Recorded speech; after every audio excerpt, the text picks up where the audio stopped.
I'm Kiera Morgan. Thanks for joining me for Coffee with Kiera, sponsored by The Human Being in Newport and Lincoln City. And joining me today is Barry Brewster, who is now the director of the Lincoln Community Dispute Resolution Program.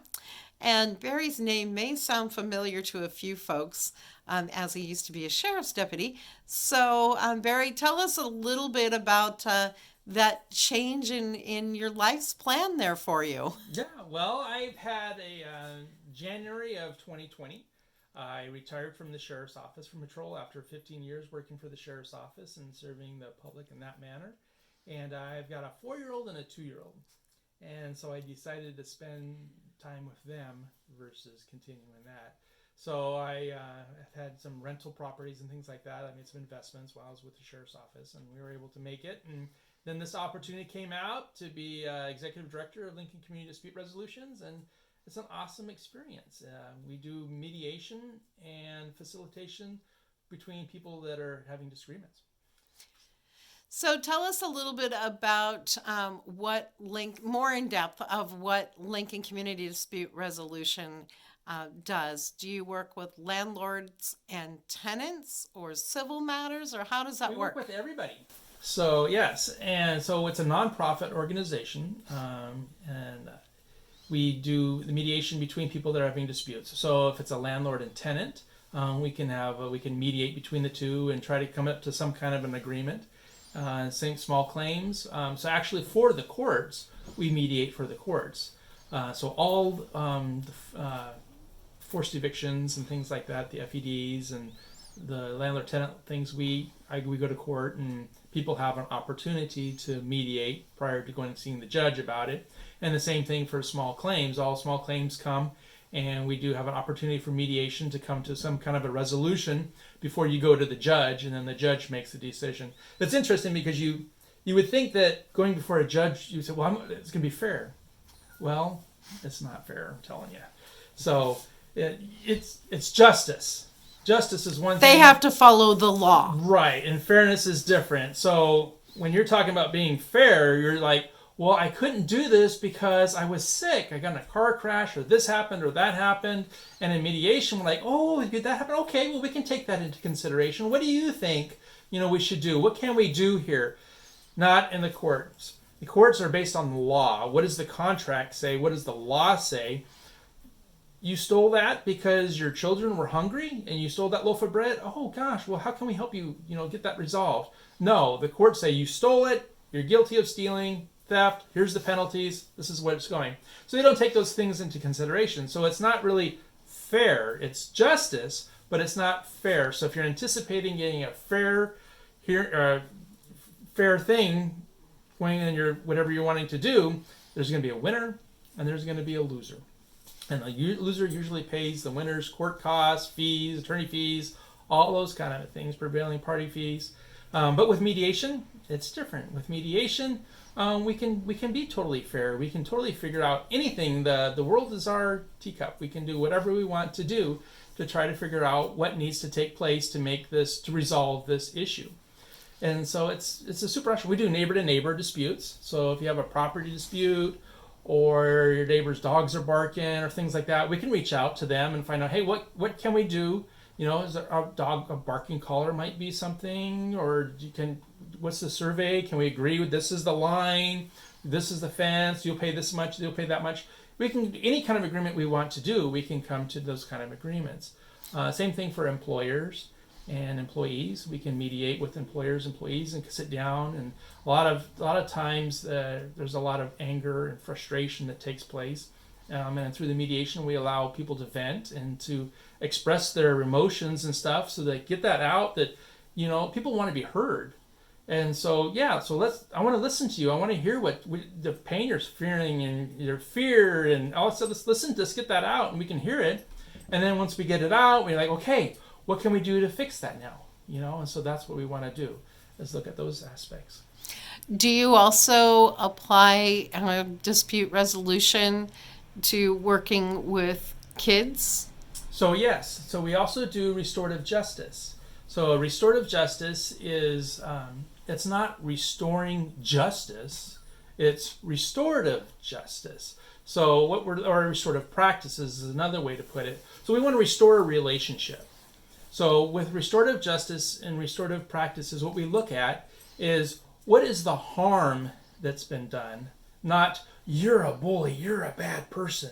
We don't do that. We say, what harm happened? You said something that hurt their feelings. How did you feel when they said that about you? Oh, it hurt my heart and all this kind of stuff and whatever. So that you see how that made them feel? Oh, I didn't think about that. Yeah, I can see how that made them feel.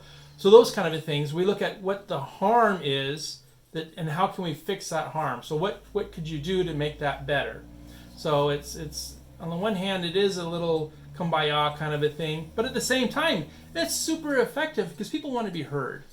So, for instance, if someone stole something from a store, then you would bring the store owner and the person who stole together. So the store owner would have an opportunity to say, this is how you affected my business. Right. This is how you affected my business, or even parents or mothers or dads or family members that, hey, when you went and MIPs are a big one, with alcohol or drugs or marijuana or things like that. When you did that, this is how it made me feel. This is what it disrupted our family. It's causing all these issues. Your behaviors caused this calamity to happen in our lives, and we love you, and we want you to be able to see that. Now, a lot of times when youth actually see the results of their action, how it affects other people, all of a sudden then they're like, oh, it's a bigger thing than just the little. You break the tunnel vision. Right. You have tunnel. Yes, absolutely. Absolutely. So do you also then work with parents and families for custody issues? We haven't done so much of the domestic aspects of it. Actually, the courts are asking us to look into that, but it's very, as the deputy sheriff, I've dealt a lot with domestic dispute stuff, and domestic disputes get there's heated, and there's all kinds of issues that take place for domestic violence and things like that. So we've kind of the domestic aspects we haven't really got involved with that aspect. I would like to get involved with it, but it's a harder nut to crack. And let's talk about the fact that you do all this work with volunteers. So you're not the only one that works with clients, right? No, we have a whole cadre of volunteers, and we're looking for more people, more volunteers. If you'd like to be involved with helping people mediate and come together and resolve an issue that they're facing, then we offer training. So there's 40 hours of basic mediation training that we go through. It teaches you how to be a good listener, how to use communication skills, how to empathize and facilitate a meeting between two people, how to calm people down, those kind of things, so that we can get together and have a calm discussion about what needs to be done to resolve the issue. And so there's 40 hours of that, and then there's another 8 hours or so of training for court, specific legal language and things like that if you want to participate in small claims. And so after you come to a resolution, do you still go to court to the judge and present the agreement that you came up with? No, we actually sign an agreement. It's a stipulated agreement saying this is what we're doing. The charges are dismissed. So if you're looking at an eviction and you're the tenant, if you go to court and you lose, you're going to have an eviction on your record, and those kind of things. But with a stipulated agreement, the court just records the agreement, and then there's an affidavit of non-compliance. So if somebody doesn't follow the agreement, that you're supposed to pay this much a month and you haven't been doing that, they can file that stipulated, that affidavit of non-compliance with the court, and there's an immediate judgment against that person because you didn't participate. So it's, there's no further court stuff or anything like that. It's just resolved. I file paperwork with the court, you get a copy, and it's a done deal. And everybody follows the agreement and stuff, it's fine. Otherwise, you'll have a judgment against you. But, yeah. Barry, let's talk a little bit about the training and what's involved in the training for volunteers. So, like I said, it was 40 hours of the training, and then after that, you have to observe several mediations that take place, and then you participate as a co-mediator with that, and you can continue as a co-mediator if you wanted to, if you didn't feel comfortable, doing the whole thing by yourself, or you could go solo if you wanted to. But then, so that's the process. So there's a background check and things like that we have to go through. How much time is involved, would you say? Well, it's 40 hours, and so it would be a couple months of a couple hours in the evening, maybe once or twice a week. And then after that, it's depending how much time you have to be gone. Currently, every Tuesday and Thursday at 1:30, I have a small claims mediation. And so I'm booked for 2 months. So if somebody else wanted to step in and take some of those, that'd be great. I wouldn't mind. And then every Tuesday and Thursday, they have the evictions at the courthouse. And so sometimes they have evictions, sometimes they don't. But that's the time set. So every morning at 8:45, I go in and see Judge Buckley, and we hash through stuff. It's fun. So is there anything else that you would like to add? If you have sold a vehicle and your name is on DMV, you have 10 days to transfer that title over, so your interest over. Do it. You can go online. It's easy to do. I don't know how many small claims I'm getting that a tow company will tow the vehicle after you sold it years down the road. You're no longer, you know where that car's at, but you're still responsible according to DMV. So if your name is on a car according to DMV, you're responsible for the tow bill, which can be up to $6,000.